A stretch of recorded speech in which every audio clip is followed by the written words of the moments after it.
This summer, when you think vacation, watch out. Carconi! The Griswolds are going to Europe. Hey, Dad, look. Bedpans. This is your chance to travel the continent with them. Will you please slow down? The kids are exhausted. Honey, it's the closes in 15 minutes. There are 100,000 works of art to see. Come on. Create your own ruins. English are certainly, Make new friends. No harm done. Yes, they just doesn't really hurt much at all. Visit distant relatives. Well, there it is, kids. My motherland. Dad, Grandma's from Chicago. Shut up, Russ. So, see the old country before there's nothing left. Chevy Chase in National Lampoon's European Vacation. The vacation getaway for the family everyone is trying to get away from. National Lampoon's European Vacation.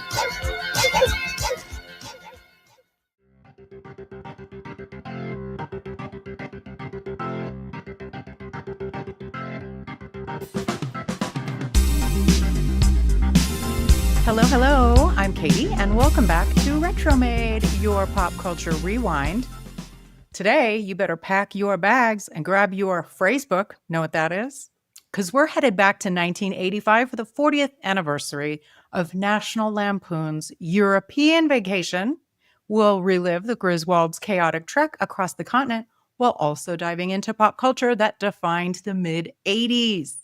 I am very happy to welcome back Zoe from Backlook Cinema, the podcast. Thank you for coming back to join me for season 2, Zoe. What's new? What's up with the Backlook Cinema lately? Thank you. It's good to be back. Well, we're closing in on our 200th episode. I actually pre-recorded that episode because I wanted to make sure that I get it out. It's going to be on my favorite movie, so I'm excited to talk about that. But upcoming now, it's on Bill and Ted's Bogus Journey, and I'm excited about that because I actually like it better than Bill and Ted's Excellent Adventure. I don't remember it. That's the sequel, right? Right. That is Okay. the first sequel. Well, so And- that's an example of you liking the sequel better than the original. Okay. All right. Go on. Yeah. I mean, there are lots of examples that I could pull out. There's Star Trek II, The Wrath of Khan, which everybody acknowledges is way better than the first film. Most people believe that The Empire Strikes Back is way better than Star Wars, but that's to be expected because the production values are so much better. And it's kind of I don't want to say it's a downer, but it's a darker tale because in the second movie, the heroes don't actually triumph in the end. So it's an unusual ending and so on and so forth. There are so many other examples. None of these will be relevant to your interests. But another example is Captain America Civil War. And in that one, actually, it's Winter Soldier, I think, is first, and then Civil War. Either one of those are better than the first Captain America movie. So, Really? Okay. Yeah. I'll have to trust you. I've not seen them. Yeah, I know. And you won't. No, I will not.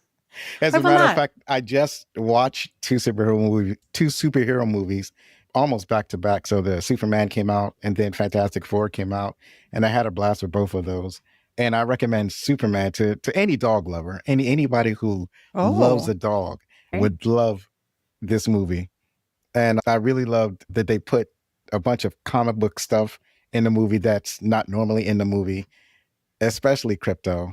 And it's just a touching movie that I truly enjoyed. I've heard good things. I don't know. Maybe we'll see. Maybe I'll check it out. I am a very big dog lover. Yeah. Both dogs and big dogs. So, well, awesome. I'm looking forward to your 200th episode. But before we do, we are here to continue to celebrate summer with the European Vacation that came out 40 years ago. Now, we're going to open the time capsule from the summer of 1985. Now, we did already cover a lot of the pop culture with the wheel that we spin, the Retromade wheel with all of the categories in the Weird Science episode and the Breakfast Club episode. So instead of doing that, Zoe, I'm just going to ask you questions from the categories that we didn't land on for those. So whether you like it or not, that's what we're doing. Awesome.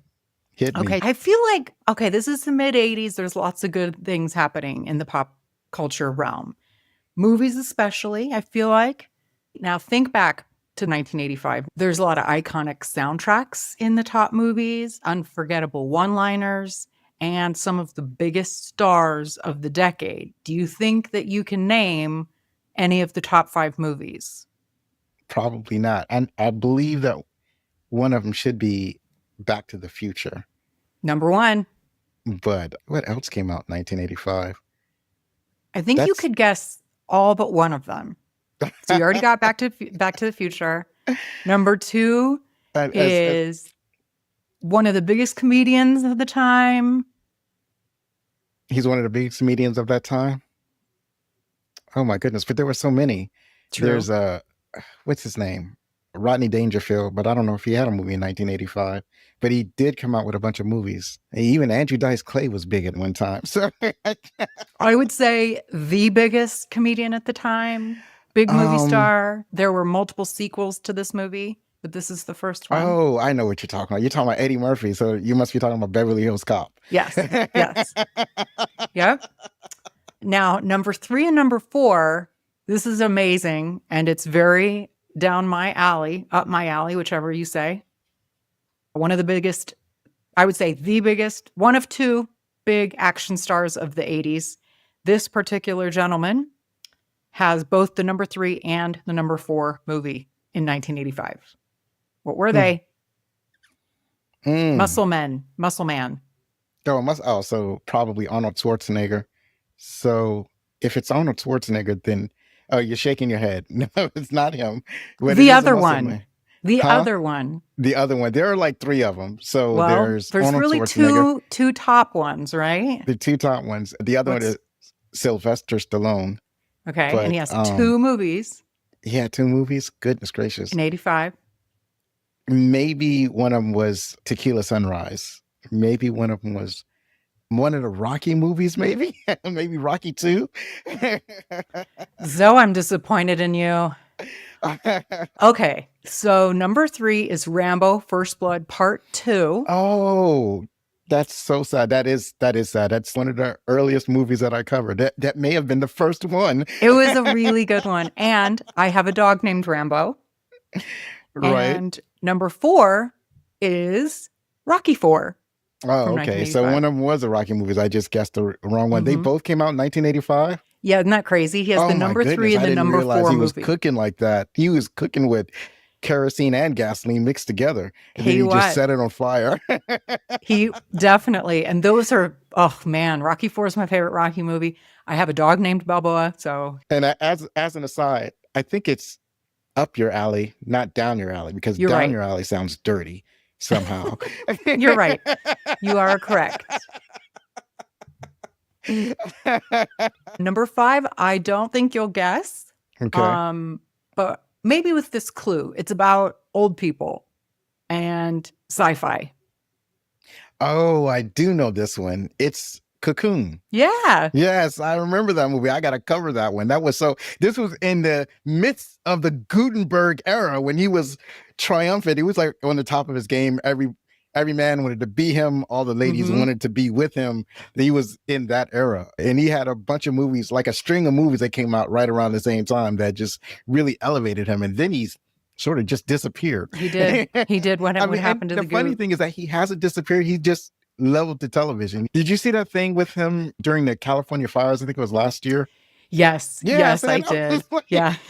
And he was talking to the reporter, and the reporter was like, "Can I have your name, sir?" And, he gave his name, Steve Gutenberg, and the reporter treated him like he's just a regular dude. That was the funniest thing in the world. Probably because the reporter was like under 35, maybe. So didn't know who he was. Yeah.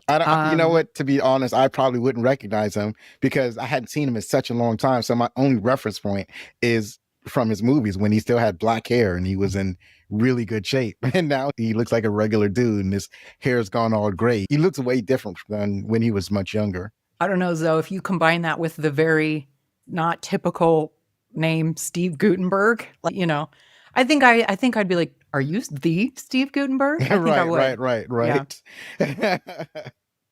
Let's do some commercials or some slogans. Commercial countdown. So kiss a little longer, laugh a little longer, stay close a little longer, longer with Big Red. Yeah. Yes. Good job. This is back when we were forced to watch commercials, and so everybody knew all of the commercials. So I'm going to get some of these. Well, there's one that you'll know, but if I sing it, it's the name of it, so we'll skip that one. They're magically delicious. Hold on. They still do that one. It's like Lucky Charms, isn't it? That's Lucky Charms. Yeah. I wanted to do Ricola, but it's Ricola. Cola. Yeah, I don't know how to do that without giving it away. Let's see. Raise your hand if you're sure. What was the product? I know it's deodorant. Mm-hmm. I said the name of it in it. Sure. Yeah. And that doesn't exist anymore, does it? It probably does. They just don't advertise like they used to. It's like I see all of the old brands. I don't see. I don't feel like there are any old brands that are missing. I feel like I see all like Tide is still around, or some. Even if the company falls under, somebody will pick up the what you call it, the name, and they'll use that name and keep the name going. Mm-hmm. I remember certain shampoos like Pert and Salon Selectives. Maybe not Salon Selective. I thought maybe we were going to say Suave. I think I still see Suave. There's it's that funny might still be around. I don't shop for those anymore, so I don't. Which is kind of funny that I don't. I'm going to the fancier stuff. I think it started with when I was in my 20s and I was getting Axe. Every dude goes through the Axe phase. Yep. That was a little later than 85, but yeah. Are you ready for stars and scandals? All right. This is going to be fun. Which two magazines caused a stir by publishing intimate photos of a rising pop star known for her bold persona that many saw as part of her image evolution? What two magazines were they, and who was the pop star? Ooh, so I'm afraid I'm not going to get this. And the funny thing is that I used to watch Entertainment Tonight religiously. So I'm thinking that Rising pop star, 85. Maybe one of them was People magazine, and maybe one of them was maybe The Inquirer. That's a good guess. I would say Intimate Photos leans more towards something a little more risque. Risque? I can't think of it. And I'm not even sure what photos they're talking about. This is in the 1980s. Mm-hmm. So it could have been like Madonna. That's the only person I can think of. It's Madonna. It is Madonna. But I don't even know what she did, because the things that were always risque about her was like a lot of her music videos that they garnered a lot of attention. People were upset of all of the sexualization in the videos. So if there was a real life scandal with some sex scandal that she may have been in, I don't know if I was all that tuned into it. Well, I think people were just a little prudy. So the magazines are Playboy and Penthouse. So she probably posed for photos, and she was a rising pop star. And so people were like, I can't believe she would do such a thing. You're saying professional photos, not paparazzi photos. I don't know. So if anybody remembers, it just says that them publishing the photos, and I don't know if she posed for them or if they were paparazzi photos. Well, I remember she famously posed for Playboy, and comedians used to make fun of it because she didn't shave. Like, she was like really hairy. So people made fun of her Playboy photos, and it was a big deal. I remember it was a big deal that was going out that Madonna was posing for Playboy, but I don't remember what happened with Penthouse. I don't remember her posing with Penthouse. But yeah, it was Playboy and Penthouse. So she probably posed for them. And it was just in 85. She was like the new, still kind of new on the scene. And they're like, that's definitely scandalous, especially if you're a pop star. Mm-hmm. But it's like there were a lot of people doing it, or not a lot of celebrities, but it was kind of a thing to do, to pose for Playboy, or at the very least do an interview for Playboy or one of its affiliates. I remember there's a professional wrestler named Shawn Michaels, and he posed for Playgirl magazine. Oh, really? It's attention, people about it. So that was a big thing. And there were a couple other celebrities that did it, but yeah, if you really wanted to, I don't know, it's like instead of being a troll on the internet, what they did back then was posed for Playboy or Penthouse. Mm-hmm. Mm-hmm. All right. Which Hollywood actor whose death in 1985 brought the public's focus to a disease still widely misunderstood at the time? He died in Beverly Hills, leaving behind a legacy that changed the way that the disease was viewed. Who was it? I'm thinking that you're talking about Rock Hudson, and the disease is AIDS. Mm-hmm. Mm-hmm. I remember hearing about this, but I don't, like at the time, I was too young to recall what was happening. Right. Yeah. I remember I was young too, but I remember that everybody was really talking about it. And one commentator, it was either a commentator or a celebrity, that was like, they should just call it the Rock Hudson disease, because nobody was paying attention to it until Rock Hudson died from it. Oh, yeah, because that was Yeah. pretty early, 85. Yeah. Yeah. And obviously at that time they were suppressing the information about the disease. They wanted people to believe that it was only people in the LGBTQ community that was getting the disease. Mm-hmm. So specifically gay men.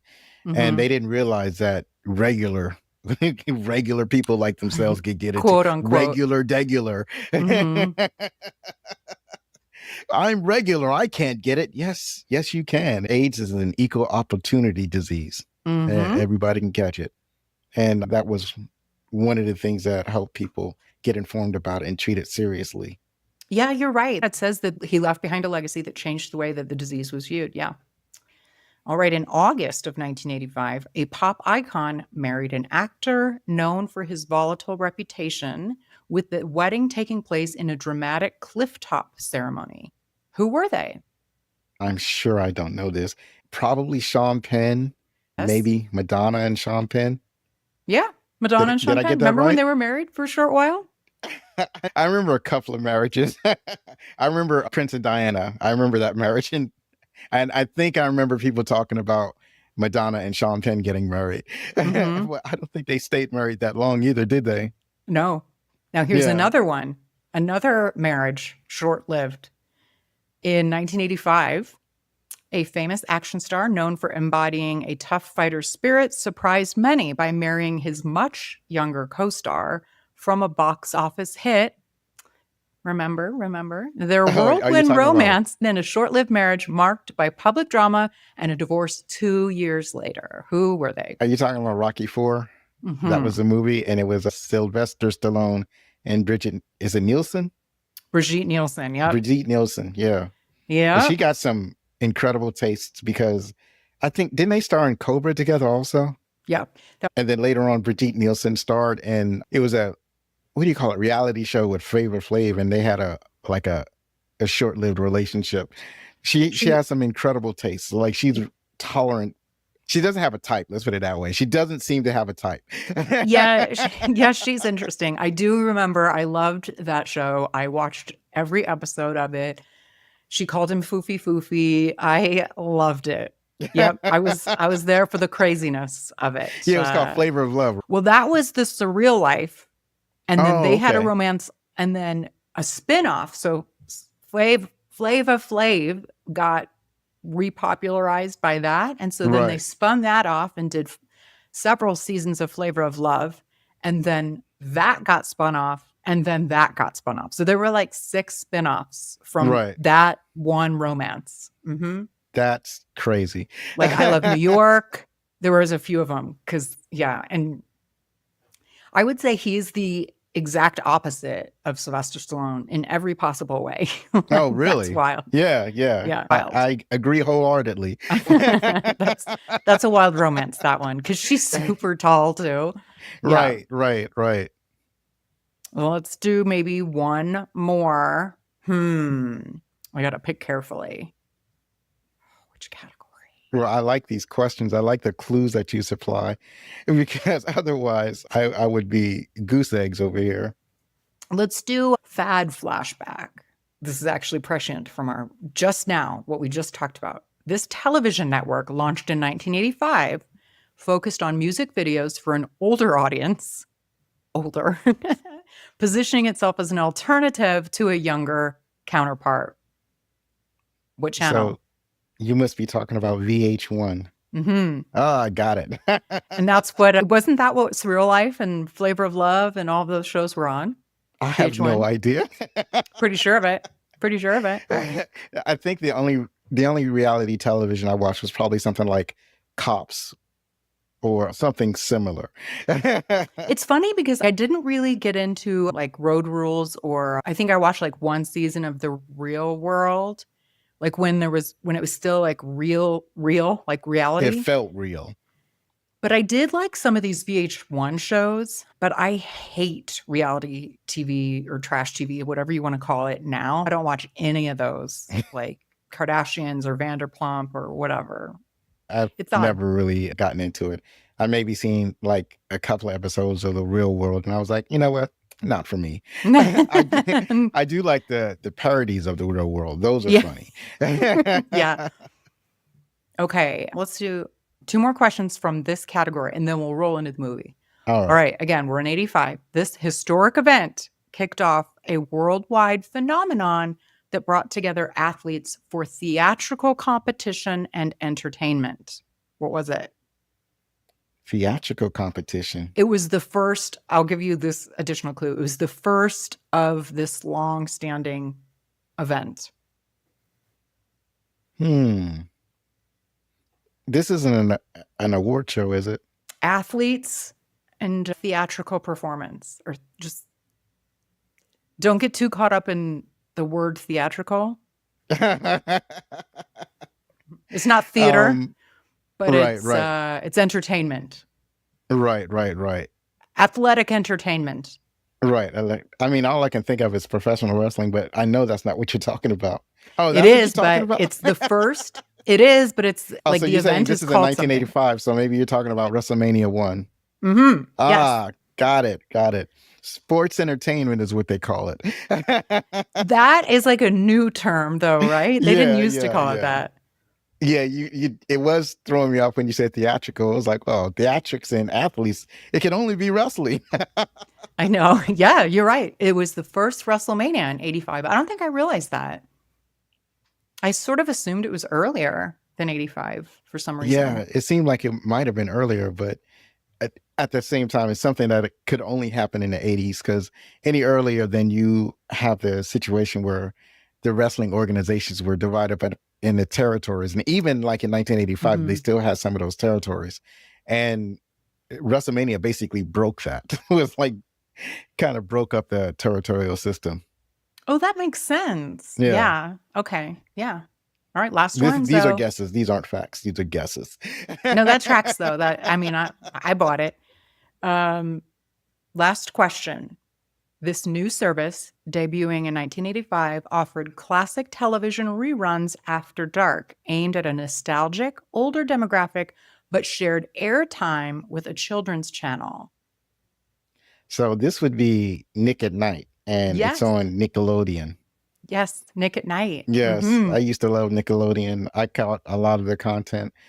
And we used to have a Nickelodeon telephone. I missed that phone. It was a landline phone. And it had a crazy child's design. I really appreciated that phone. I have no idea what happened to it. But when it rang, instead of ringing like a regular telephone, it would sing the Nick theme. It would go, Nick, Nick, Nick, Nick, Nick, Nick, Nickelodeon. I love that phone. I forgot about that old time, like the original. You're right. That's what it was. Yeah. I loved Nick at Night. I can thank them that's how I got introduced to a lot of those old shows. Yeah. And they had when it was still for kids, they had the Double Dare. I think I watched some of those shows. I loved Double And they had kids I don't know what channel those sitcoms came on, but I'm remembering like Hey Dude and stuff like that. That and I don't know. I'm probably mixing it up with the stuff that was on Disney, but there's a show called All That, and I think that may have been on Nickelodeon, or maybe it was on one of the other kid shows. There was kid channels, but there were so many kids channels to choose from. So it was all over. They had, I think Fox had a kids channel, or maybe they didn't have a channel. Maybe it's just the Fox network. Yeah, a little bit later. I feel like the early 90s is when it kind of exploded with like kids content. Yeah. But yeah, Nick at Night. I didn't realize it debuted in 85. That's awesome. I didn't either. All right. John, do you have any particular thoughts or fandom or anything about John Hughes? Well, the funny thing about it is that I'm aware of him, but I didn't watch a lot of his movies. That I have been a guest on other podcasts where they talk about John Hughes. And when I talk to people about John Hughes, they have a lot of nostalgia for him and they have a lot of emotion for him. But even though I was aware of these movies, I never actually got around to seeing them. So a lot of these movies I'm seeing for the first time, especially the ones he Interesting. Okay. directed. So the only one that I saw that I know that it's him is Home Alone and the sequel. So I'm very familiar with that, but well, I watched it. But films like The Breakfast Club and what was that? Is Desperately Seeking Susan one of them?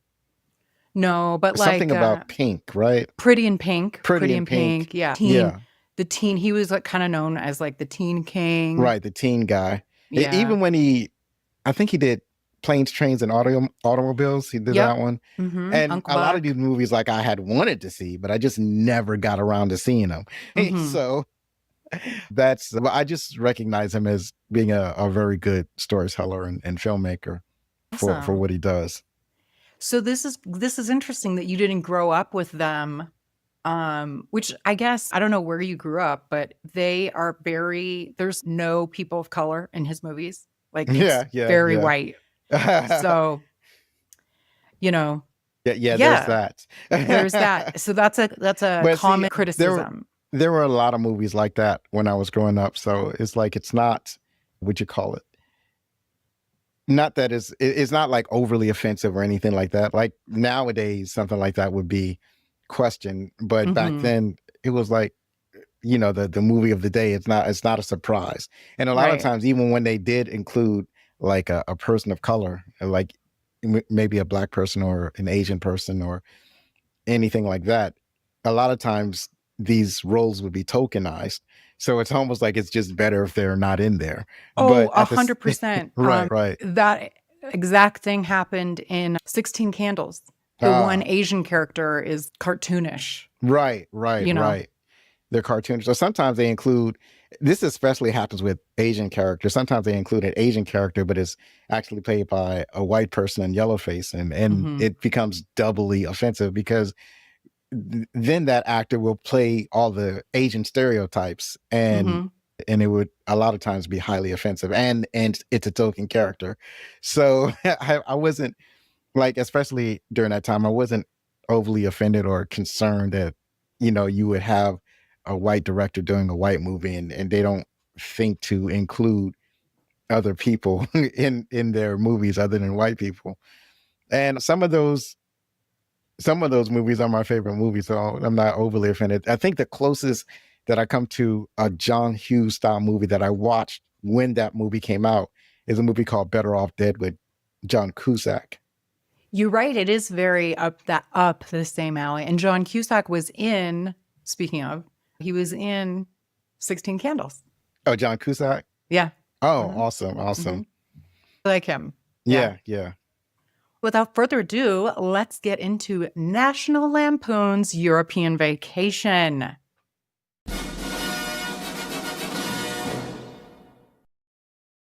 July 26, 1985. Yes, that's 40 years ago. Now, this one is PG-13. And I'm pretty sure it's the only one of the original 3 or 4 vacation movies that is not R. It's PG-13. Oh, I didn't realize that. This is actually the only National Lampoon movie I've ever seen. Oh, really? Yeah. So as a matter of fact, when it came out, I didn't realize that there was like a National Lampoon. One was a Christmas thing. Yep. You've not seen Christmas Vacation? Christmas Vacation. Maybe I did know about it because I'm remembering the poster. Was there another one? The original one that came out in 1983 is just called Vacation. Okay. That's it's one like I didn't an know American, about. they road trip around America. Right. I didn't know about Vacation. I saw National Lampoon, a European Vacation, and I knew about Christmas Vacation, but I never watched it. I think you'd like it. If you like European Vacation, I think you'd like Christmas. Yeah, it looks like it might be a lot of fun. And the first one. Yeah, you should watch it. Right. Partially because European Vacation. I'm not saying I feel this way, but critically, review-wise, and partially, I think, because it's PG-13, a lot of people don't think that European Vacation is as good as Christmas or Original. Right. But I had a lot of fun revisiting it last night. I think I'd seen it, but I haven't seen it a lot. Like, I feel like I've seen it like once before, and then I revisited it last night, and I had a lot of fun watching it. So it's a 6.2 on IMDb. So you've seen this movie before many times, or just like once or twice? Probably a few times, probably 3 or 4 times, especially when it was on HBO. I would look at the channel guide and I would like, ooh, European Vacation's on. Let me go watch that. Right. So I watched it several times, but I hadn't seen it since back since the 80s. I hadn't seen it. Okay. But I always liked that movie. It was a very fun movie for me growing up. And I was kind of worried about it on this rewatch. I just rewatched it a couple hours ago. And I was worried because, like, is there anything in there that could be problematic? Because some of these older movies, some of the sensibilities are definitely different, right? It was like, one of the movies I think about all the time is a movie called Revenge of the Nerds. And that's one of the worst offenders, I think. Yeah. Another one that I like is Once Bitten. That's one of Jim Carrey's first movies. And I don't know if I've seen that. You would probably like it. I mean, they had some bad jokes about gay people, but but besides that joke, it's a great movie. Okay. Yeah, I mean, I'm usually pretty good about being able to kind of be in the time and place, but sometimes it's just like you hear things like that you haven't heard in a long time, like the F word, not fuck, but the other F word, and you're like, wow, people used to just throw that word around. Yeah. So now Harold Ramis directed the original 1983 National Lampoon's Vacation.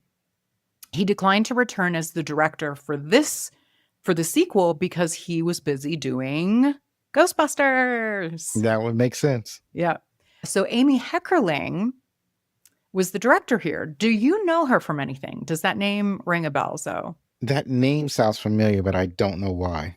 It's probably because she was also responsible for a lot of comedy favorites like Fast Times at Ridgemont High, Johnny Dangerously, Look Who's Talking, Clueless. That's Amy Heckerling. Okay. I covered Johnny Dangerously, so that's why the name is familiar. Yes. And I've seen Look Who's Talking. That's Johnny Dangerously is so much of one of my favorite movies. That's Michael Keaton, right? Yeah, it's Michael Keaton, and I forgot the female lead, but it had a lot of great bits in that movie. It's like one of the best comedies out there. Probably an underrated gem. I don't think I've seen it. Oh, you gotta I know. watch it. I feel like I do. I like Michael Keaton a lot. And does he play like a mobster or something? Yeah, he's gotta, because obviously Dangerously is not his real name. When he's a gangster, he introduces his name as Dangerously, and she says, "Do you know your last name is an adverb?" That's cute.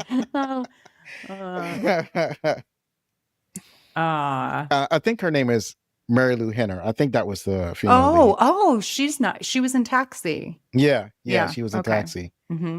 I'm like 50% sure that's true. that Let's go with it either way.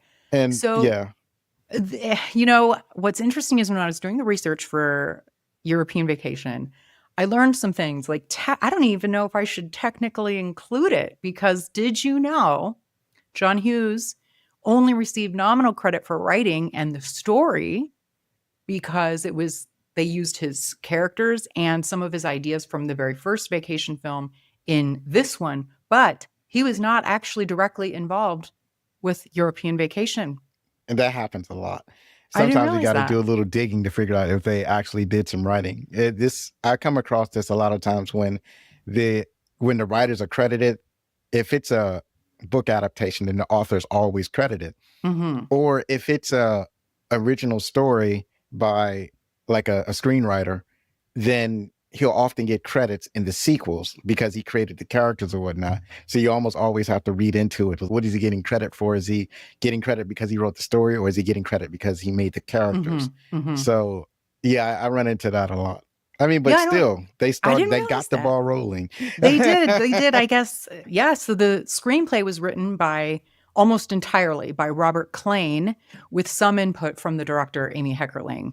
But Klane was asked to incorporate some unused elements from the original script, the original film's script, and so therefore he was credited or awarded a writing credit by WGA. Now you Right. might ask, who's this Robert Klane? Eh? Well, he won an Emmy for writing on the TV series Tracy Takes On, which is Tracy Ullman's show. I never saw that. Did you? I only saw the Tracy Ullman show. I haven't seen her before or since then. Mm-hmm. He also wrote Weekend at Bernie's and a I few don't know if I've episodes ever of seen MASH. that one, but I know I was around a group of friends that talked about it all the time. It's like Weekend at I was Bernie's is around fun. people that talked about a lot of John Hughes films, and I was just a person that hadn't seen them. You just nod along. You're like, yeah. Mm-hmm. Yeah. Okay, so this one, the Griswolds win a vacation tour across Europe where the usual havoc ensues. That's the description if you haven't seen it in 40 years. We, of course, have Chevy Chase and Beverly D'Angelo reprising in their roles as Clark and Ellen Griswold.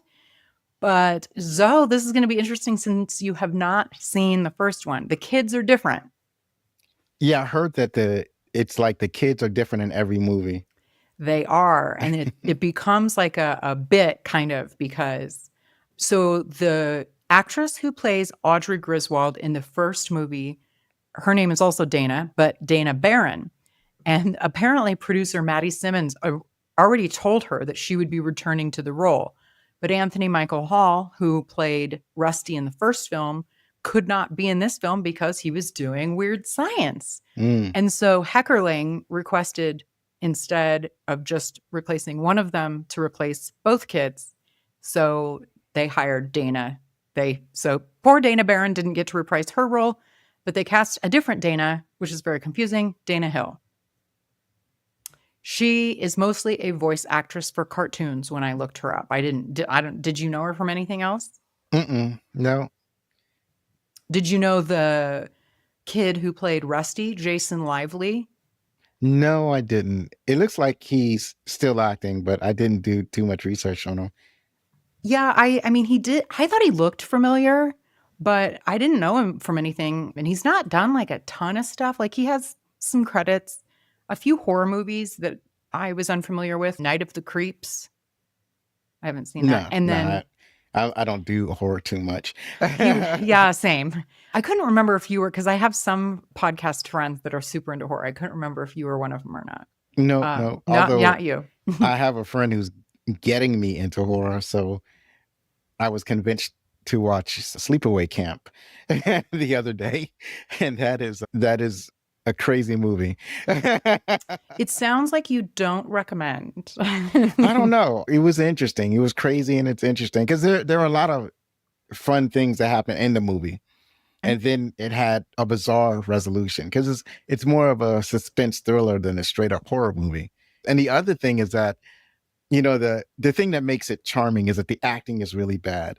It is definitely a B movie. Yeah. But I'm curious to see what you think about this because something came to my mind when I was watching the dream sequence because when they're on the plane, all 4 family members have like a dream sequence. Yeah. So Jason Lively, his dream sequence, the way his hair is cut combined with this white like jumpsuit thing he has on, is it Luke Skywalker or Han Solo?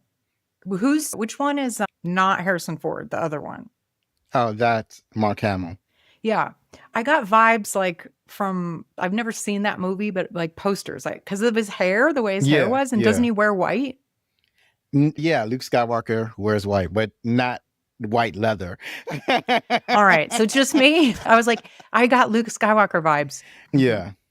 I think Luke Skywalker's, I guess because he's such a different character, I didn't get Luke Skywalker vibes because Luke is a little bit older. Luke was 19 and this guy's like 16. Mm-hmm. So but he had the hair. No, don't you think he had the haircut? Get it because everybody had that hairstyle in the 70s and 80s. So all right, never mind that. What happens is that the suit throws you off. Like they both wear white, but Griswold was wearing this white leather it's almost like a military style suit, a weird double-breasted number. And Okay. Luke wore, it's more like a robe. It looks like a bathrobe. Oh, right? that's right. So it's a completely different vibe. All right. Well, what did you think about John Aston playing the pig in a post, which is the game show Post? Right. That's delighted. Well, I just recently found out that he is the father of Sean Astin, who is from Lord of the Rings, played Samwise Gamgee. And I was like, I was in shock when I found out. I'd only found that out maybe a few months ago. So I was newly living with this knowledge. And then I think when I first saw the movie, I guess I'm not used to actors taking different roles. So when I first saw it, I was like, oh, there's Gomez from the Addams Family. At first, I got a little nervous there, though. I was like, does he not know that it's Gomez Addams? Yeah.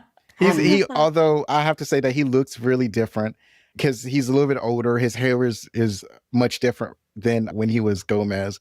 And then he acts real different. It's like, this is clearly a different person. And he's kind of doing Richard Dawson impression. I'm pretty sure you remember him. I don't, but the kissing of the women, is that where? Yeah. Kissing women was Dawson's thing. Like, he hosted Family Feud, and every time he greeted the guests, no matter what these women looked like, he kissed the contestants all of the time. And so did he kiss them on the mouth? Yeah, on the mouth. Yeah. Gross. But not as what you call it.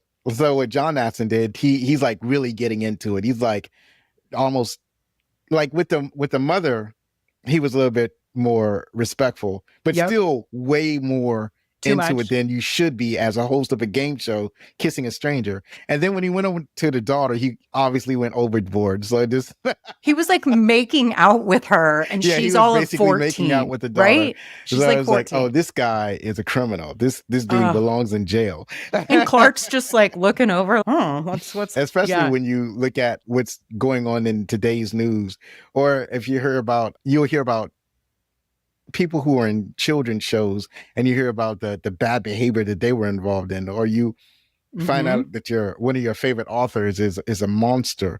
So I feel like John Astin is playing those guys. Yeah, for sure. The pig in a post, that was funny. They had to wear pig costumes. I guess while we're on the topic, I sort of got the vibe that they were combining elements of a number of different game shows. There were elements of Jeopardy. There were elements of, Family Feud. Let's make a deal because of the costumes. Right. And even a little Price is Right. So I thought that was really fun. Just like, It was like, let's throw in elements from all these like old timey game shows. I liked it. Well, at the time, they weren't old timey; they were current. True. That's a good point. So what happened is that they combined elements of different game shows because these were elements that people were familiar with. So I think the main element they used was Family Feud. And so I got the Family Feud and what do you call it? The Price is Right, and the way the questions were asked. Say again? The way the questions were asked was sort of Jeopardy-esque, though, right? You pick a category. No, not really, because you didn't have to answer in the form of a question. They were Jeopardy-esque in a way that's how advanced they were, right? Because, actually, I'm going to take that back. You're right. They were just Jeopardy-esque, because like they were Jeopardy questions on a Family Feud-style game show. Yeah, because the Jeopardy questions were... because they were advanced. Like the only difference is that you didn't have to answer in the form of a question. Right. But they were asking questions like about brain surgery. They were asking about Lewis and Clark. What was intriguing about the game show segment is that none of the women were listening to their husbands. No, I'm sorry, I got that wrong. None of the husbands were listening to their wives. So for the Griswolds, they were like, the whole family was like, we don't want to be greedy. We don't want to be greedy. Don't do it. And he says, I want to be a pig. I want to be a pig. I want to go for it. So that was Griswolds. And then the other family, the wife kept wanting to ask about, I forgot, this one particular subject. And it was like cabinet making, Hungarian cabinet making or something. Because apparently she knows all about it, but he chose every other subject but what she wanted. And it's funny how like you just got men who are totally ignoring their wives. And the other thing is that, so how the Griswolds accidentally got the answer right. because the wife yells out, Clark. And Aston goes, yeah, Lewis and Clark, you did it. Clark from Lewis and Clark, you did it. You answered the question. And the other family was so mad. He was like, that they didn't mean it. That was an accident. And they're like, well, they're going to know Europe she and blah, doesn't blah. know. That was a funny touch. I agree. Yeah, that was great. I love that part. I don't Closing even out- remember that part. Closing out John Aston, did you know that he is not only still alive, but still working at the age of 95? I did not know that. I did not wild. know that. I thought he surely had kicked the bucket by now. What is he I know. on? I had to look it up, and he has 2 upcoming projects. Oh that my have, goodness. They're in. I guess it said they were in post-production, but he's 95 and he has 2 projects coming out. That's amazing. Mm-hmm. There's only a few other people that I wanted to point out, one of which is Audrey's boyfriend. Okay, Jack. I know that guy. Yeah. Who's Jack, Zoe? What's he known from? He's from The Karate Kid. Mm-hmm. So, and he's from Cobra Kai, obviously. But William I didn't realize Zabka. that he's been in other movies. Like the only movie I saw him in is The Karate Kid, but apparently he's been in at least a few other movies in that time period. Mm-hmm. Yep. But he is most known for playing Johnny in Karate Kid and Cobra Kai. Yeah. William Zabka. And then I didn't recognize this guy, but the gag that when they're in England, they keep running into people like in cars, and then they run into that one guy that they clipped up when he was on a bicycle.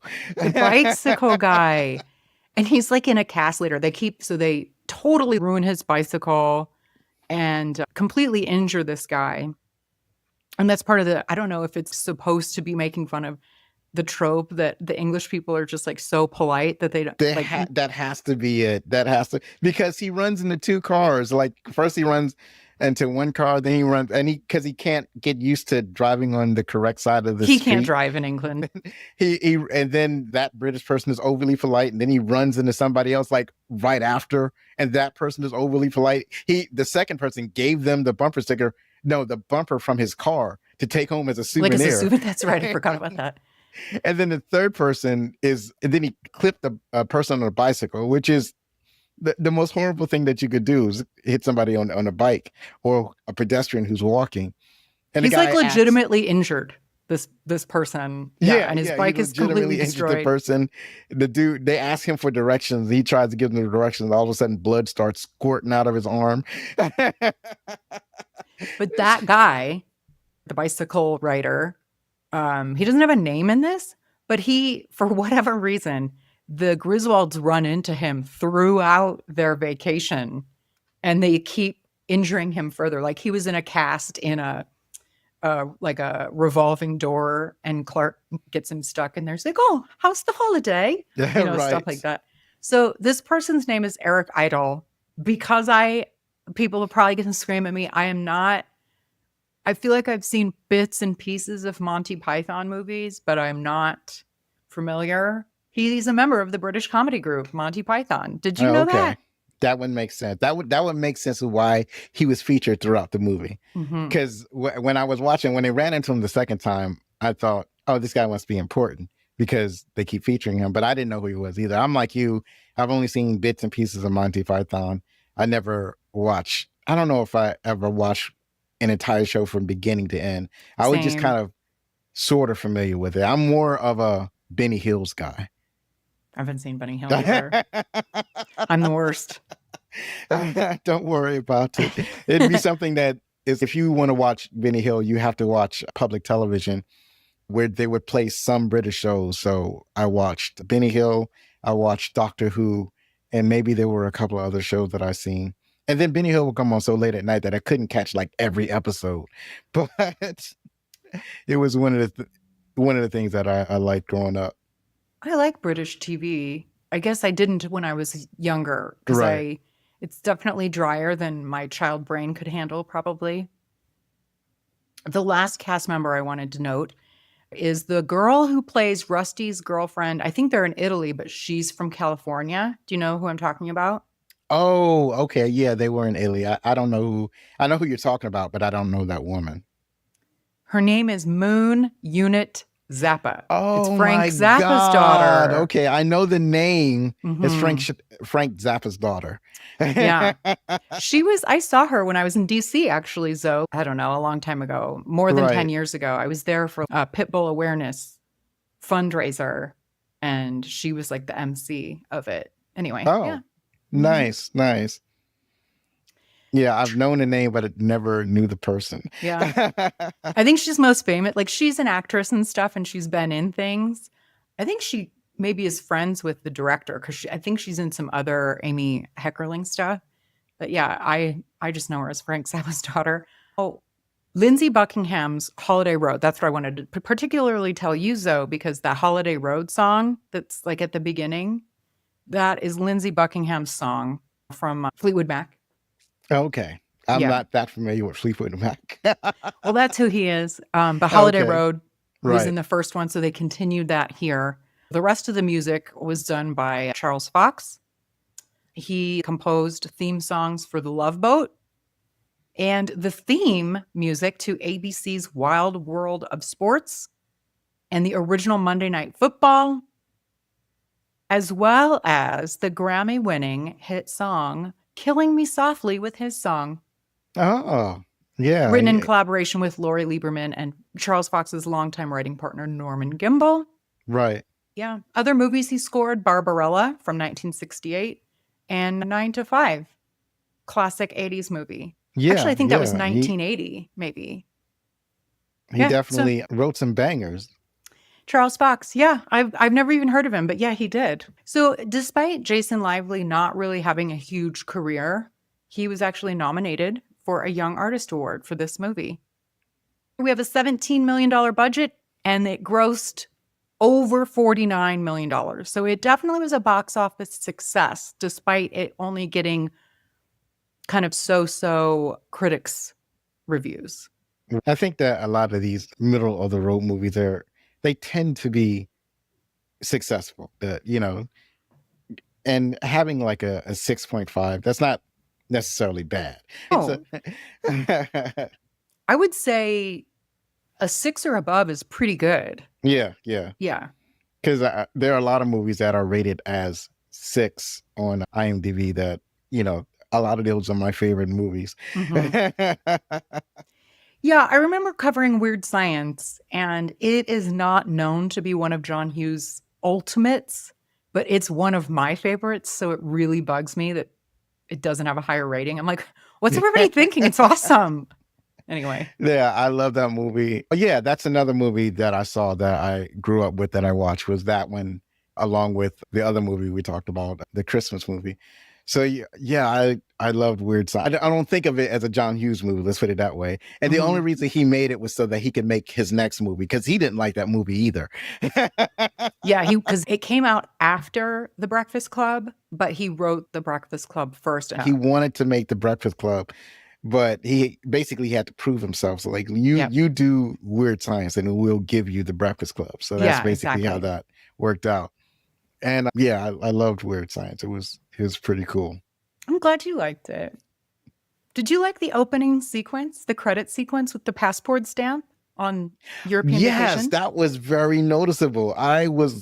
Because they don't really do opening credits like that anymore. A lot of times what they'll do is they'll save it for the ending credits. So the ending credits are usually really fancy because they really want to get the story started. So in most modern movies now, to bring you into the movie, they'll just a couple of credits, the star, the director, the producer, and then you're in the movie. Mm-hmm. And then later on, when you get to the ending credits, they're fancy. But in this movie, or even like a lot of the movies in the 80s, when they wanted to do something fancy, they would do it in the opening credits. And it was super impressive. I really liked it. It was so creative. I thought so too. And you bring up a good point. They don't do that very much anymore. And this movie kind of it was bookended by two awesome things, because I really liked the closing credits too, which was like, if you remember, the song was Back in America, like they come home now, back in America. And then we just see like still photos of like American landmarks and like typical scenes and events. Like baseball, hot dog stands, Mount Rushmore, bumper to bumper traffic, the Alamo, the Hollywood sign, Times Square, breakdancing, crowded beach, Hulk Hogan, like Americana, Right. I don't know. So this movie, we got bookends, which I quite enjoyed. Well, I admit I didn't actually stay for the ending credits. So what happened was, you know how like when you're watching it on streaming, it'll zoom out and then you see the next thing. You have to go play. back up to Right, watch right. the credits. Yeah, Right, I right. kind of am annoyed by that. Okay, well, I've been conditioned to stay until the very last minute because John Hughes a lot of times has post-credit scenes, like in Ferris Bueller. I've been conditioned by superhero movies. So now John Hughes tends to do that too. Okay, I feel like there are a few things I'm going to say for your benefit, and this is one of them. You're going to feel cheated, I have a feeling, as a man, because in the first vacation movie, it is rated R, we get a shower scene of Beverly D'Angelo, just like this movie also has another Beverly D'Angelo shower scene, but there were boobs in the first one. She showed her boobs. This one, she doesn't. Do you feel cheated? No, I can always go back and watch. That's another interesting thing is that the studios really felt that they need to get audiences into the theater. So back then it was the boobs. They were like, we got to have a boob shot. And there was a lot of, I almost felt unnecessary nudity. Yeah. Even in this one, where you had a girl took her top off. The German girl, the nude scene in this movie. Yeah, the German girl. And it worked because I think I remember I would wait for the scene. Like I watched the whole movie, but this is the scene that I'm looking forward to. When I was watching it when I was 16 or 17. Yes, of course. Because she was playing like a 16-year-old too. Like she was probably in her 20s. Watching it now, I could tell it was an adult. But like when I was growing up, it looked like it could be a kid. Mm-hmm. But they had to use an adult, so PG-13. So also, I guess the first one has a ton of F words. Clark gets really pissy about something and he's like, fuckity, fuck, And then Beverly D'Angelo twice has a topless scene in the first one. But this one, she's in a towel and she does a little burlesque show for Clark, like reminiscent of something she did in college as he's videotaping her. And so that's what we get this time. But you know what I noticed while she was doing her burlesque show? Because they're in their bathroom, their very 1980s bathroom. Right. You know what I noticed? Pink toilet paper? Yes! How did you know? Because I noticed it too. Do you remember? I had completely forgot about the time when you could buy pink, blue, green, and maybe even yellow, like toilet paper and Kleenex. Right. Yeah, I looked at that. I was like, oh, they don't do that anymore. No, they don't. I totally forgot about that. Yeah, they used to do, I don't think they even do designs anymore. They used to do either designs, like color designs on the toilet paper, or they would be weird colors. But there are some people that's like allergic to that. At least they're sensitive to that. Well, yeah, there's dye in it, I would imagine. Right, they're sensitive. Yeah, they're sensitive to that dye. So maybe the toilet paper companies got too many complaints and stopped making them. But yeah, I when I saw that was definitely an eye-opening thing that happened in that scene. Oddly enough, that's what I noticed in that scene. And she's being very wasteful with the toilet paper, Yeah. That's part of her act, though. She had to incorporate it. It was. I had a question for you. When they're on the plane going to Europe, Rusty is shown wearing what I thought looked like a stethoscope. What was that? Those weren't his headphones? At first, that's what I thought they were too, but he takes the stethoscope thing off and puts on his Walkman headphones at some point. They might be the plane's version of headphones or listening apparatus. That's what I'm thinking, because the plane still had, I think they had radio stations or something on the plane. Woodley wasn't paying that much attention to, so I don't remember seeing that, but that's the only thing I can think of that it could be, is that he was probably listening to something that they was playing through the plane's audio system. I didn't fly until the 90s. So I was never on a plane in the 80s. And I literally thought it was like a stethoscope is what it looked like. So listeners, let me know what the heck that thing was. Right. Yeah. Yeah. That's what I'm thinking, because you couldn't bring your own headphones and plug it into the plane jack. The plane had, it's a proprietary connection. So you had to use the plane's headphones in order to listen to anything that's coming in through the plane's entertainment system. But That would then make he sense. used his own headphones to listen to his own music. And Mhm. so that's why he took the stethoscope thing off and put his own headphones in so he could listen to his Walkman or whatever it was. Mhm. And the other thing is that Definitely Walkman. I don't know if, I remember now. Like nowadays, he may have been looking at a movie, because nowadays each passenger have their own screen. So there's Yeah. a screen in the back of the seat. Oh, so there you used to can be one watch at your the own front of movie. the thing. In the old Oh, days, everybody watched the same movie. And so the movie was playing at the front of the plane. that's right. So he may have been watching a movie. You're right. I bet you're right. Yeah, there was like a screen at the front of the, I don't know, in The front of the cabin. bathrooms or something. Yeah. Yeah. Interesting. Yeah, you're probably right. I very much took note of Audrey's dream sequence in particular, because her boyfriend says, what a lovely boyfriend. He says before they leave, because she says, "Oh, I don't want to go to Europe. All they have is fattening food there." And her boyfriend's like, "Yeah, Audrey eats too much and I like her thin." Yeah. So her dream is about excessively, like insanely eating all this food and like blowing up, like getting Right. fat. I mean, Yeah. not just that, but she's being served by these proper British wait staff, and they keep bringing her plate, and she doesn't even finish the plate. She eats as much as she can, then they'll take that plate away, and then they'll bring in another plate, and she'll eat as much as she can, and then they'll take that plate away, and it's like she's just compulsively eating.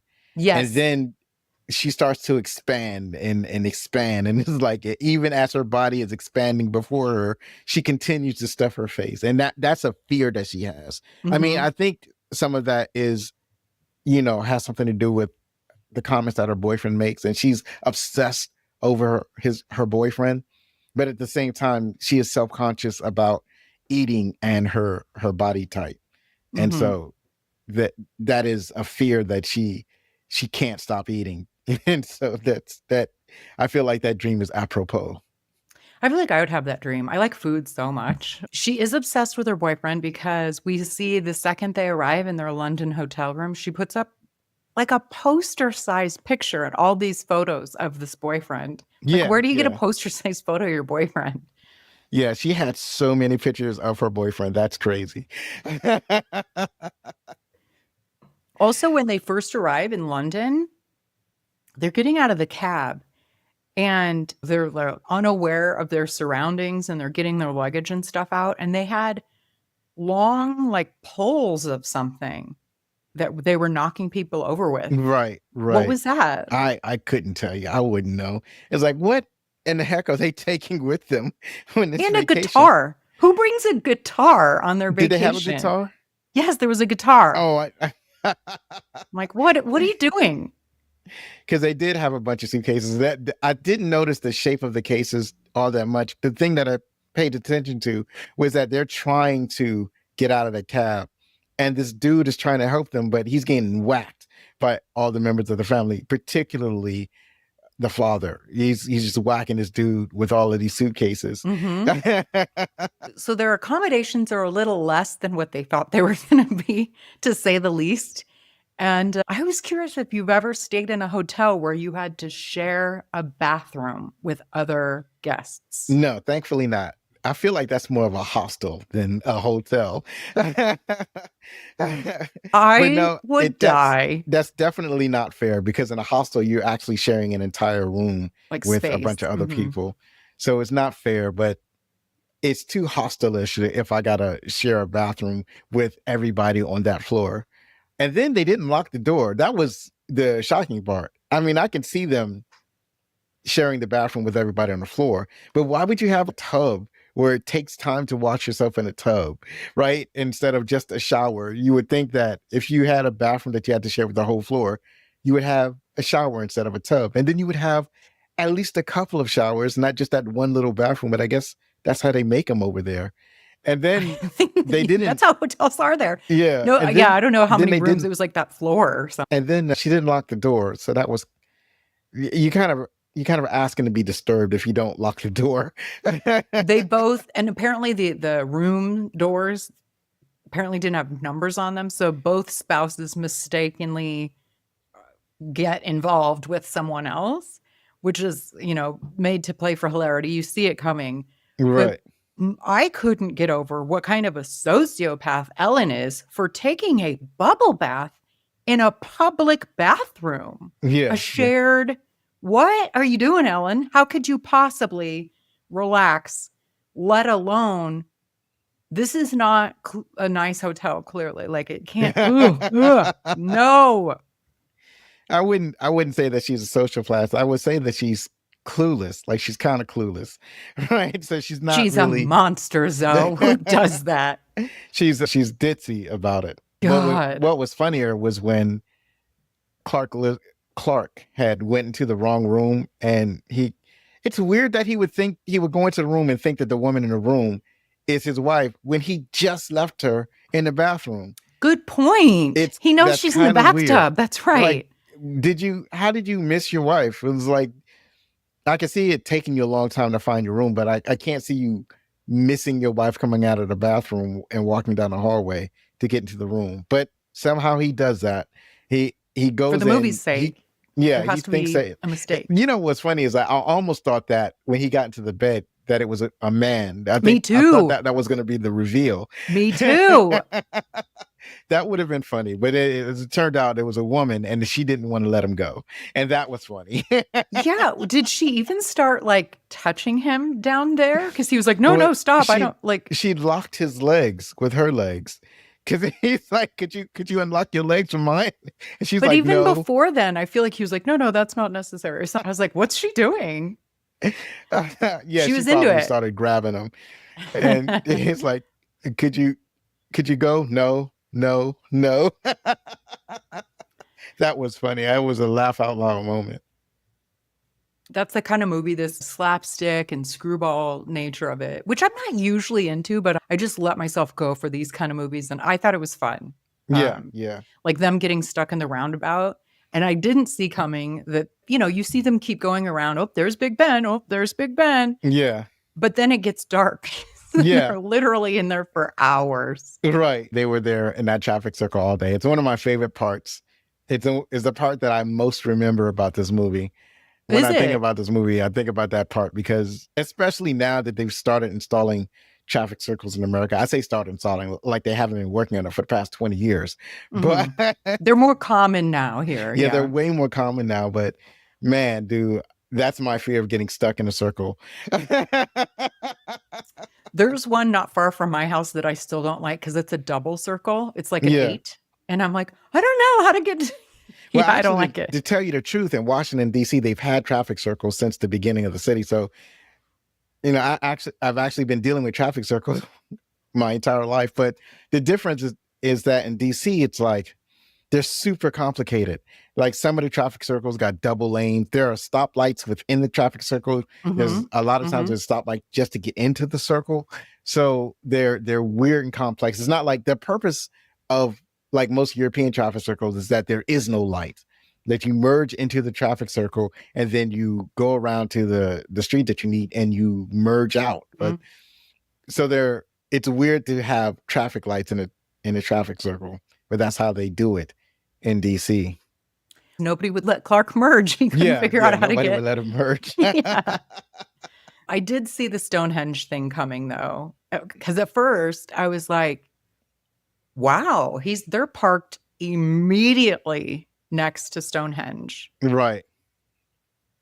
And then we've seen Clark be a terrible driver throughout their London vacay. And then, Stonehenge topples like dominoes. Somebody thought it was funny.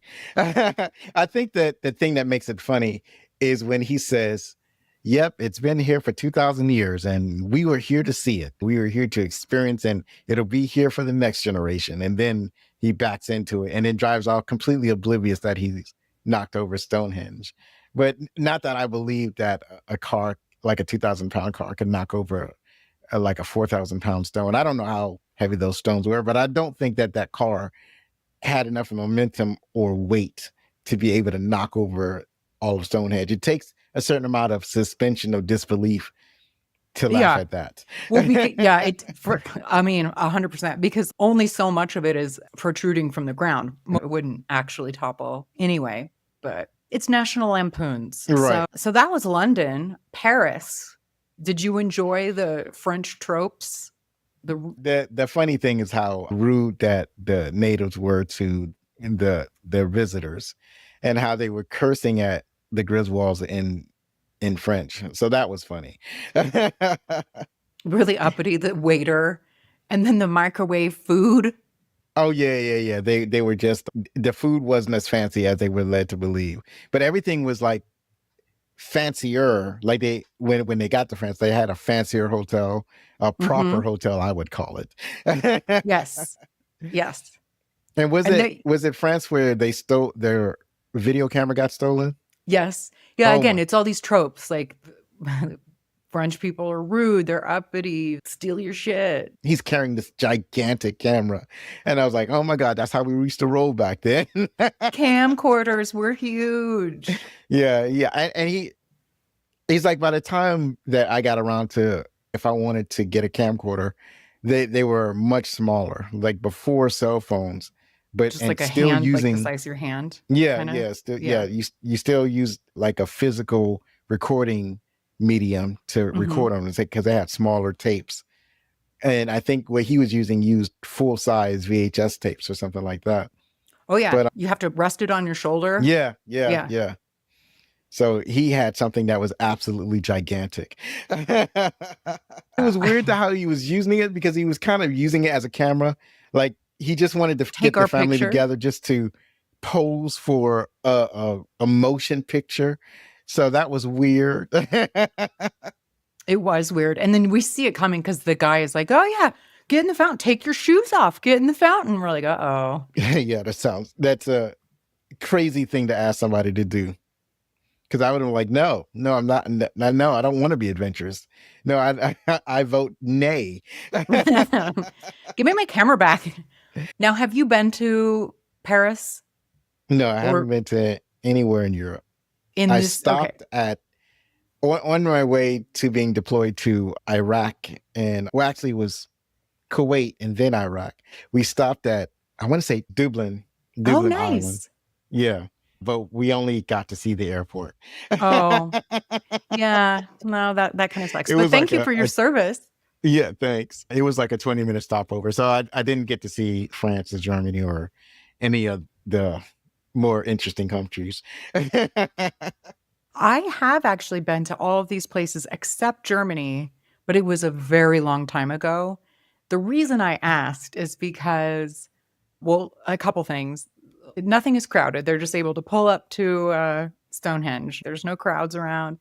They're about to go to the Louvre, which is like this ginormous museum. And they're like, oh, it closes in 15 minutes. Yeah. What are you going to see? The gift shop, It's a horrible way to try to visit a museum. And then when they're on the Eiffel Tower, this is another thing that I'm going to have to clue you in on, because you need this information from the first movie. They're on top of the Eiffel Tower, and there's like hardly any people there, which is also, that's not a thing. And there's these group of people. So Rusty is always trying to get a girl everywhere he goes. Yeah. He sees this group of women, and I don't know if it was like a couple sisters and their mom, and the mom is holding a dachshund, right? And we're sort of like worried. We're like, oh, I don't know. You're holding this dog like right by the railing to, on the top of the Eiffel Tower. And the reason we're nervous is because in the first movie, so a dog dies because Clark ties it to the back of the car while they're like packing things up, forgets that he tied the dog back there, and they start driving. And this dog is dragged to death. Oh, God. Morbid and dark, right? Yeah. So a dog dies in the first movie. So we're set up here for, oh shit, what's going to happen to this dachshund? And then we even see Clark and Rusty go over to them, and they're wearing these berets that are dumb. Yeah. And we're like, uh-oh, something's going to happen. Something's going to happen. They're going to knock into this lady. Or that's kind of what I'm thinking. Somehow this dog is going to be pushed over. No. Clark is like, screw the beret, throws it over, and the dog thinks it's a Frisbee, jumps after it. And we're like, oh no, the dog's going to die. But we are saved in this PG-13 movie. The dog lands in like a lake or a pond or whatever. And the dog is fine. Thank God. I don't remember there being a waterway near the Eiffel Tower. Yeah, good point. I've never been either. there. But, maybe. But they didn't want to kill another dog. They didn't. Yes, we were saved. I wonder if that was feedback from the first movie that people were like, don't kill dogs. Right. Jeez. Yeah, that was, well, actually, the funny thing about the berets is like, Clark got berets for all of his family, and he decided to use the power of the vote to make sure that everybody wore a beret, and they had berets with their names on it. And yes, they did look silly, but I don't think they wore them wrong, at least for civilians. But it kind of reminded me of when I was serving for a few years. They had everybody in the Army wear a beret. They decided that would be part of your regular uniform. Ooh, it's cool looking. I love the military berets. Yeah, and I like the way that it's worn. And it's the funny thing is that it used to be just the special forces or the special units that wore a beret. But then somebody was like, I want everybody to wear a beret, so everybody had to do it. And while they look neat, they were painted because you had to shape them in a very particular way. And that involved a lot of work to get it to look just right. So you had to shape them a particular way, and they were hot. And they were hot and itchy. So and they're worn kind of lower and to the side or something, the military style? Yeah. And that shape is not natural to the beret. You have to force it to do that. And it takes a lot of water and drying, and it is a whole process. Oh, I didn't realize that. Well, it is a hot look, I will say. Movies with, because I know nothing about the military, but like I'm picturing like Jean-Claude Van Damme in a movie. Yeah.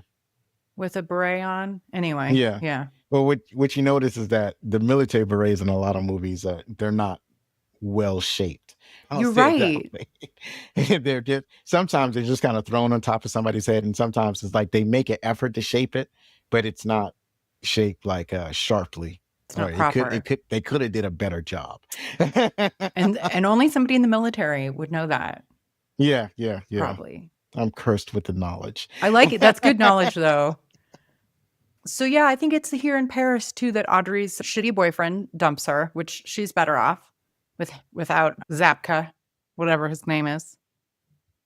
But they have a super sweet car in Paris. That orange car. Do you know what that was? I'm not a car person. That's an awesome car. No, I'm not familiar with European cars. All right, anybody, tell me, what's the orange car that they drive? It's like a hot car.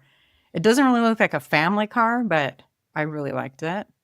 And then they take that. They drive to Germany next, and they're going to meet relatives that they've never met, I guess, before. And more mistaken identity happens here. I just cannot imagine. Like the Griswolds don't know because they don't speak German. They go to the wrong house.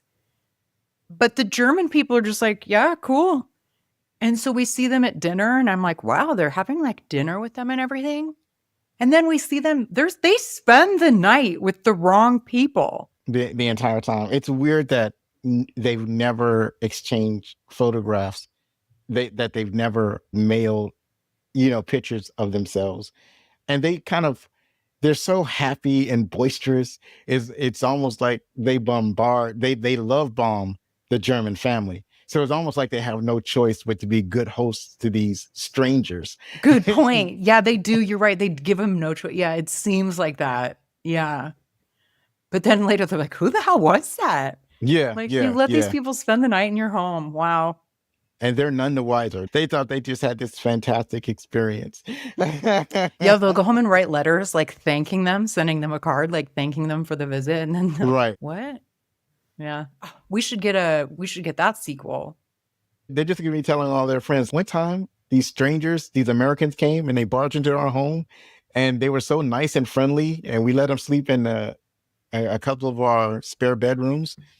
And then they left, and they were good people, but we have no idea who they were.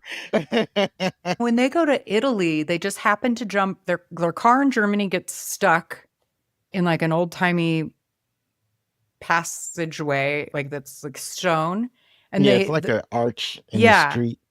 but And I remember that part. It's like, Dad, we're gonna get stuck. It's like, I know this car, and it does indeed get stuck. they have to leave And they their have luggage to, behind. And it just so happens, though, that there's a train station right there that they run to, and they just so happen to jump as they're being chased because, like, they're at this German festival, and somehow, again, accidentally, Clark starts a brawl, and so now he's being chased through the town, and they jump just in time onto this train on their way to Italy, and it happens to be the right train to the right yeah, place, and now we're in Rome. Wouldn't you know it? right. Yeah, a lot of fortunate coincidences, but it works. It's so funny. That the weird thing is that the reason they're being chased is because they were in a dance, like a dance show, and the performers just asked random people to join the little dance thing. Yeah, it's And it's like like, a don't worry if you don't know how to dance. You just follow us along. And it's like, obviously, Griswold is going to go up, and he went and bought the weird German outfits that they were wearing. I guess you would call them like traditional, or more. What's the word I'm looking for? They were like the folksy. stereotypical German outfits. Mhm. So he gets this get up, and he's enjoying the show. And then these performers on the shows join us. And so they pull him out to join him in the dance. And then while they're dancing, they're bumping into each other because he doesn't know what the dance moves are. Mhm. And he's accidentally hitting them. And then they're hitting him back. And the next thing you know, it turns into a full on brawl. And so now they got to run away from these German guys, the performers, because everybody starts fighting at this party. So they get chased, and that's when they get stuck, and that's when they fortuitously end up in the train. Ooh, It good takes them word, where they fortuitous. needed to go. This is true. Also, when I was watching it, I was like, "Oh, that looks like a fun time, though, that German festival," because I love bread. There were those big soft Yeah, pretzels and so many humongous steins of beer. I'm like, "That looks like a good time." They end up in Rome, and yeah, I don't know why I was not able to follow the scheme of the thieves because oh, P.S. Because they lost their luggage, they don't have any money. So when they get to Rome, they're like, "Oh, that's okay. We'll go to the cashier's check place and get more." I don't know, cashier's check as a thing. I personally have never used cashier's checks, I don't think. Like, it's so old yeah. of a That thing. what's funny is that when I first joined the military, that's how they used to pay us. Well, they didn't pay us in cashier's check, but they paid us in such a way that we would exchange our money for cashier's check, because at the time that was the best way to use our money. And it's not like we were overseas or anything. That was just the process. And so I used a lot of, and this was only in basic training, but I used a lot of cashier's check in basic training. I don't really understand. It's supposed to be more secure, but how? Like, how is that better Because than theoretically speaking, if somebody were to steal your cashier's check, you still have something like the receipts. That's why he said they were mentioning the stubs. So you have the receipts for the checks. And they're just like Oh. regular checks where you have to sign them in Mhm. order to pay for stuff. So you have when you tear off the check, you still have the stub of the check. So you can take that and say that, these were stolen from us, and we just trying to get reimbursed for the checks that were stolen. And the stubs were proof that you had purchased the check. And that's why they were supposed to be secure, because Mhm. you could prove that you bought the cashier's check, and you can get reimbursed for the money that was lost. Couldn't I just write a cashier's check, not write in the stub and just show them blank stubs? I don't know exactly how it works, I know. since I I never don't had to get this do it. this as a Yeah, thing. yeah. Yeah. I guess that there was a way that they could tell if Mhm. the stub was spent or not. I don't know the mechanics of it, but that's the theory, Yeah. is that you had proof that you bought the cashier's check, And if they're stolen, you can get reimbursed. I remember that all commercials. We were going over the commercials early in the show, so we were talking about. So one of them was there American used to be Express. commercials for cashier's check, and they were highly recommended for when you were traveling abroad. Yeah, I remember Yeah. that. I mean, Yeah. I remember my parents using them, and I used to work at a bank, and I still remember being confused. Like in college, I worked at a bank, and every once in a blue moon, someone would come in and be like, "I need some cashier's checks." And I'm like, "What? Why?" But anyway, Usually it meant that they were going somewhere. They Yeah. were going on a trip.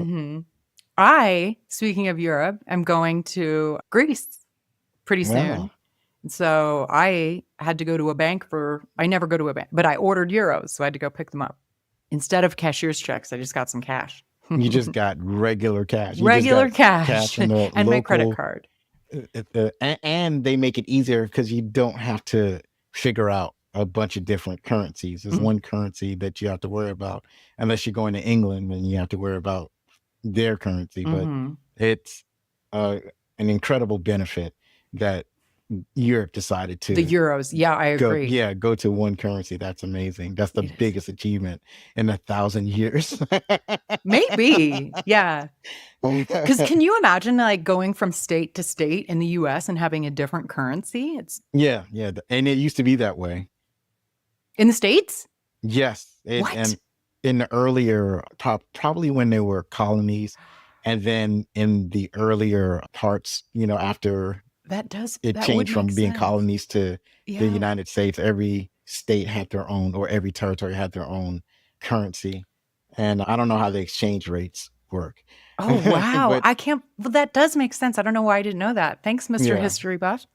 But soon after the country was formed, I think, I don't know when exactly it happened, but they changed to a national currency. Okay, well, so Katie's dumb and she doesn't know the deal with cashier's checks, but also the robbers at this cashier's check place, they stow away the manager in the car that they give to the Griswolds, right? Yes. In the trunk. They put the manager in the trunk, and the Griswolds are none the wiser. They Right. go about their Italian vacation. And then later, the thief comes back and he's trying to get Ellen's purse away from her to get the key again. Right, to get the car with Why? the bank manager. And I don't even know. Like, why did they why I was very confused by that. I think I'm missing something. Like, why would you give them a car with him in it if you wanted the car with him in it? Or if you wanted that Or guy? if you wanted to get rid of him, or if you wanted to, because that's basically what you're trying to do. You're trying to, because they didn't want to kill the dude.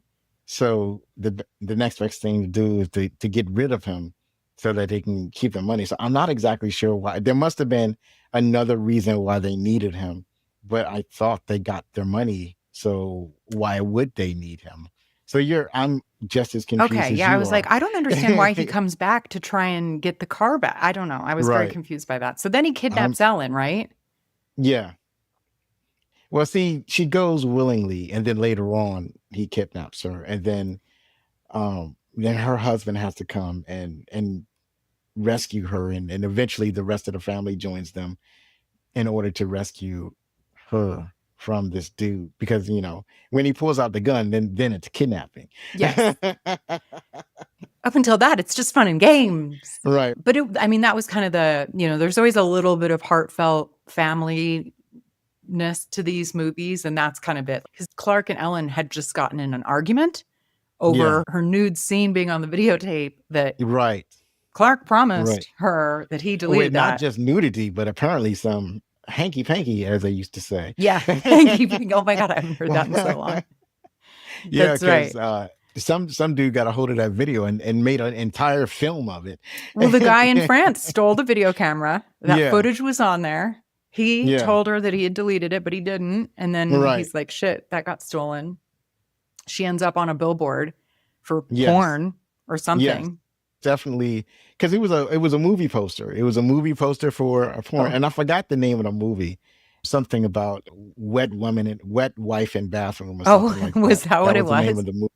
So, yeah, they made a whole production out of her little burlesque act, and then the act of making love with her husband. So all of that was caught on video.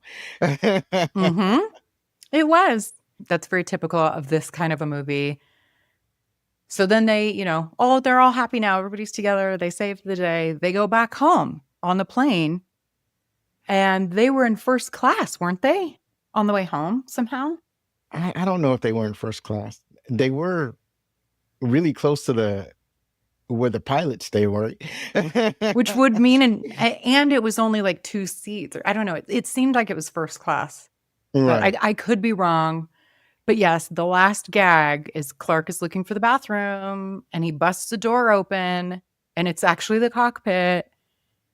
And as they're descending into New York City, they clip the Statue of Liberty. That's like the last, mayhem that the Griswolds do. And now they're back home. Yeah. The last bit is hitting the Statue of Liberty. Mm-hmm. So not necessarily one of the funniest parts of the movie, but it's like they needed to figure out how to end it. So that's what they decided on. Good point. They were like, what's one last gag we could do? Did you know that, so Griswold in all of these, like the Griswolds, the original Griswolds is spelled Griswold. But in this movie, we see on the game show, we see it with an A. Oh, so it's spelled differently in this movie than in the rest of the series. A versus O. Well, I'm probably one of the worst spellers out there working today. So I couldn't recognize words that are spelled correctly and incorrectly, or words with alternate spelling. I get it all wrong most of the time. So this is one of my biggest pet peeves in movies is, seriously, you can't get your own character's name spelled right. Like this is the sequel to a very famous movie and you're spelling the name wrong. That was probably just an oversight on the game show. Like you see like on the Family Feud, is their last name, the Griswolds. This happened in Rocky Balboa too. Paulie Panino. Right. is his name. In the 6th movie in the series, they're shown at a press conference or something with his name on a sign, and it says Penina. And I'm like, what are you doing? How are you getting this name spelled wrong? And nobody caught that. That drives me nuts. Yeah. Sorry. In this movie, they could probably write it off as a gag, but in the Rocky movie, I probably no excuse for it. But it's something where somebody had written it down. So I could see somebody not getting the name and him not noticing that it's not spelled right. Because he's not looking at the sign to see if it's spelled correctly. He's just at a press conference to answer questions or whatever.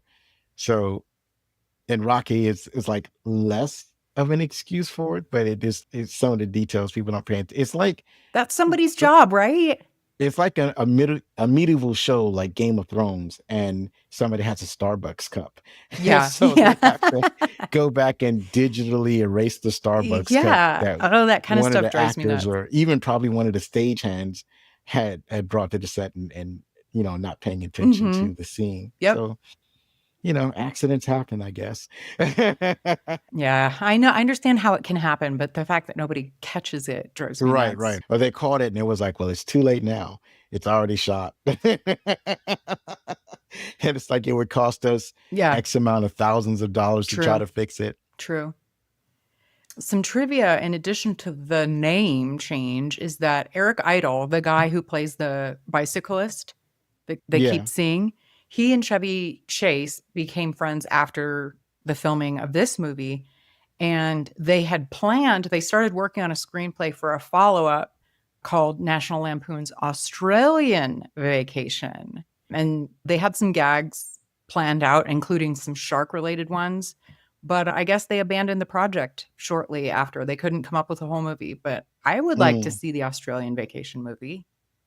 Yeah. I think that would be fun. I don't see why they couldn't come up with a bunch of gags for Australia, because you can have so much fun with how dangerous Australia is. Yeah. Everything there is designed to kill you. It's like all the animals are deadly, all the plants are poisonous.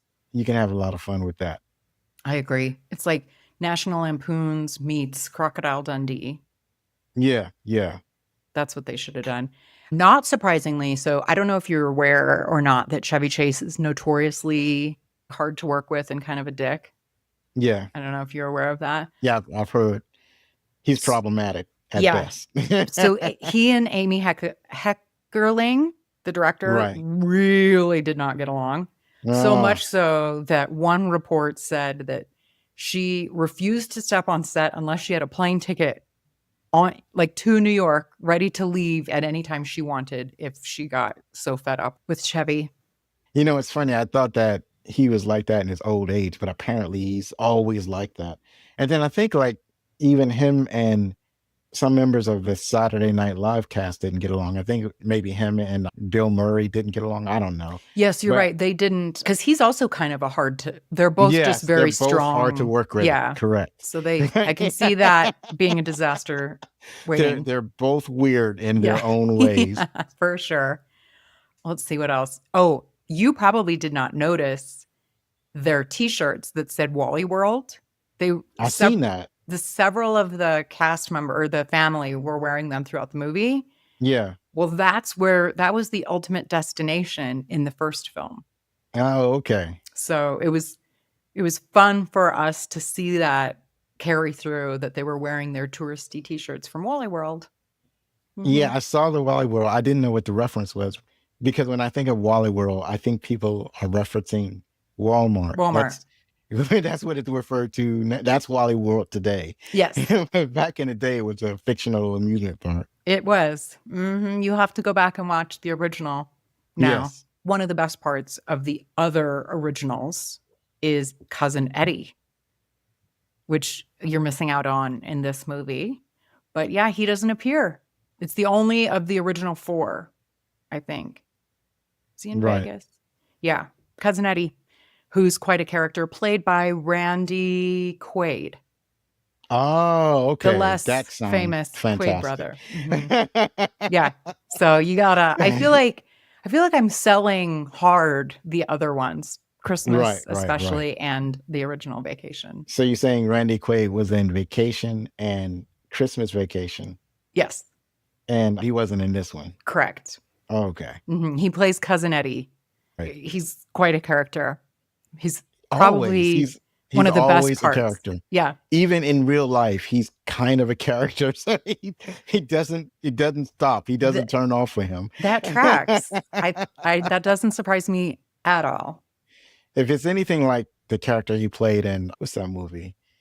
It's that bowling movie, Kingpin. If it's like Kingpin, I know that I'm going to enjoy it. You're going to enjoy it. I guarantee it for Randy Quaid alone. Yeah, yeah. The other thing I kind of forgot about this, but in 1985, it was still West Germany. That's where they went. There was still West and East Germany. Right. That's wild, because then I was reading there, they kept referencing, it shows like on the Wikipedia, I think it shows like all the different locations that they go to, which was fun for me because I've been to on most of them. But then they did say that scenes supposedly taking place in West Germany were actually shot in a German-speaking part of Italy called Brixen. That's fascinating. It's fascinating that there's a German-speaking part of Italy. I know, right? Well, I suppose we have like little Italies here. You know, but they're not speaking Italian. It's like people who happen to. Well, I guess maybe they are, but the old people maybe. But yeah. It's not like you walk in there and all of a sudden you can't understand what people are saying. Good point. But when you say it's a German-speaking part of Italy, I'm imagining that when you go into that area, there's no Italian whatsoever. Mm-hmm. Yeah, wild, man. Yeah, well, I certainly enjoyed this, like more than I thought, because I guess I didn't have really any expectations. It had been so long since I'd seen this, and I really enjoyed it. Plus, it's like a little vacation yourself. We get to travel to Europe with them and see all the sights, so that was fun. It may not be the crown jewel of the vacation movies, but I found it awesome, like a good little postcard, shall we say, from 1985. What are your final thoughts about European Vacation? Yeah, I still enjoyed this movie. It was still fun to watch, even after all of these years. And and brought back some memories of just being at home watching HBO, playing hooky from school or something. I didn't have HBO when I was a Yeah, kid. So yeah, that's how I watched it. I always found this movie amusing, and I was thoroughly amused again. So yeah, it was fun. I can't thank you enough for joining me to talk about this, I guess, lesser. John Hughes didn't have such a huge part in it, but it's part of his character canon. I loved it. I always love talking nostalgia with you, Zoe. Please remind us where we can find you and what we can look forward to. 200th episode. You going to tease what it is? Yeah, actually, we talked about the 200 episode a little bit. You brought up a certain character that wore white. Really? Okay. Okay. That's a good Yeah, yeah. tease. So my 200 episode will be in Star Wars, Very nice. and because you mentioned Luke Skywalker, and so I'm excited about that. And also, and I mentioned earlier that my next episode is going to be Bill and Ted's Bogus Journey. I've been on a kind of a journey of comedic sci-fi films, Okay. or either comedic sci-fi or just kind of quirky sci-fi. So I had previously, like just recently, I've done Armageddon, which is kind of a quirky action thriller, and then I did. What was that one I did? Oh, so this is going to be the strangest movie and that you may have heard people talk about. It's The Adventures of Buckaroo Banzai Across the Eighth Dimension. So I've definitely heard of the movie, but I've yeah, not seen it. I'm honestly, it is hard to recommend. But at this, and even when I watched it, because I had never watched a movie from beginning to end. Usually, when I'm doing the movies on my show, it's movies that I've seen before because I grew up with them, and I'm basically reviewing my favorite movies. But this one was just a movie that I was fascinated with, but never watched the whole thing through. And it has, I guess now it would be considered an all-star cast because it had John Lithgow, Peter Weller, Christopher Lloyd. Really? Oh my God. And Christopher Lloyd is really the star of this movie. Like he plays the main villain. It's an alien invasion story. So the Buckaroo Banzai has to stop these aliens from invading Earth. That's his whole mission. And it's weirdly complex. It's got some weird humor in it because it's billed as a sci-fi comedy. Most of it I didn't find funny. It was just weird stuff that was happening. And like all the aliens had the first name John, and there's one character named John Big Boutte, and and that's the one played by Christopher Lloyd. And so it's just a, Does he have like a big it's hard to bouquet? recommend because it's well, his name, he wants people to call him Big Boutte, but people keep calling him Big Booty. John Big Booty, do this, do that. And then he'll get upset and he say, it's Big Boutte, Big Boutte.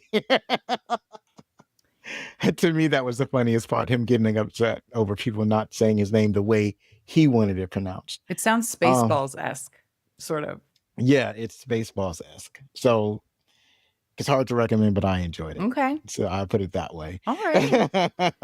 From what year? What year is that one? That is, I want to say it is like 1984, 85, something like that. Yeah. It's in our sweet spot here. It's the mid 80s. It's the early Peter Weller. I think it was before he did RoboCop. Okay. So, yeah, I think that's the movie where people know him from, before RoboCop. And then that's where the phrase, well, most people got familiar with the phrase, wherever you go, there you are. That's what people got familiar with that phrase. The movie didn't originate that idea or that phrase, but that's the movie that people most associate with that phrase. Literally never heard that before. I feel like, but I'm weird. But either way, it sounds like you've got some fun episodes already out and some super fun episodes just about to come out. So everyone go check out Zoe on Backlook Cinema Podcast. Yeah, you can find that at backlookcinema.com. And thank you for joining us on this trip down memory lane. Now go write me a review and meet me next time for another retro adventure. And until next time, be kind, Rewind.